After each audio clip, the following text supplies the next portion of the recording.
Hey Cultivator, welcome back to my channel. I'm super excited about this video because today I'm going to break down exactly how to figure out who you need to send your cover letter to, who to follow up on your applications with, who you need to connect with in order to get visible during the job search process. This was actually a very highly requested video because a couple weeks ago I posted this video, how to follow up on your applications and what to say, and a lot of you asked me, well, who do I reach out to? So definitely check out this tutorial because I'm gonna jump into my computer and just walk you through, here's the company that I want to apply to, here's the title that I'm going for, here's how I figure out how to leverage LinkedIn so I can find the best person to connect with. So without further ado, let's dive into this video tutorial.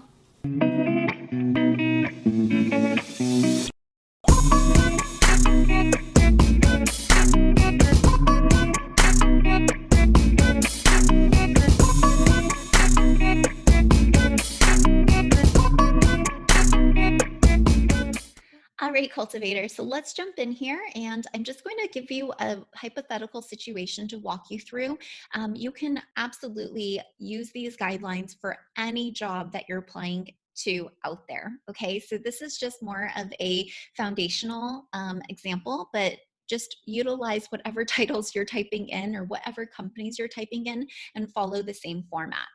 So what I'm going to do is let me just walk through a big company because I think for larger companies, it's sometimes more difficult to find the right person just because there's so many roles and locations. So for instance, let's say that I'm a finance manager currently and LinkedIn or Indeed or Glassdoor has all of these different search results for finance manager positions that I may be interested in. And let's just go with Fox Corporation because again, they're pretty large. So here's an example of applying to Fox for the manager of finance in Los Angeles. And so what I'm really going to do is apply online. Again, this could be through LinkedIn, this could be through Indeed, Glassdoor. I don't care where you found the job description from. It could be on their own website even. Wherever you apply, just know that your resume is now in the system, but it's not ensuring that you are seen, right? So again, taking a look at the video, if you haven't watched it yet, you can click up here in the right-hand corner for the how to follow up on applications and what to say video. But let's say that you applied, your resume's in there. Now let's figure out who you actually need to reach out to. So again, regardless of where you're at, where your application is in, whether it's directly on their website or another platform or job board, you're going to go ahead and just type in Fox Corporation. So what I'm going to look for is the company profile, and I'm going to do that by clicking on companies. And here you could recognize the logo, but this is basically their main one, Fox Corporation. And then I'm going to click on here, which says see all 1,072 employees on LinkedIn. So once I click on that, it's going to give me everyone, and there's going to be quite a number of people. So the way that I'm going to find the hiring manager is I'm going to click on all filters, and I'm going to type in finance into the title, because again, I hypothetically applied to the finance manager position. So ideally, I'm looking for a finance director, right? Usually within organizations, managers report to directors. So let's just kind of see if anything populates from there. Okay, that's great. I only have 9 results, so I can make a pretty educated guess from there. But let's say you're applying to a huge company and there's actually like over 300 results. You could actually refine this a bit more by clicking on locations. And this particular job posting was in Los Angeles. So for instance, I might just filter it down to people in finance, in the finance department in Los Angeles. Now I get 6 results, which is very manageable. So again, you don't have to find the exact person as long as it makes logical sense of why you're reaching out to somebody.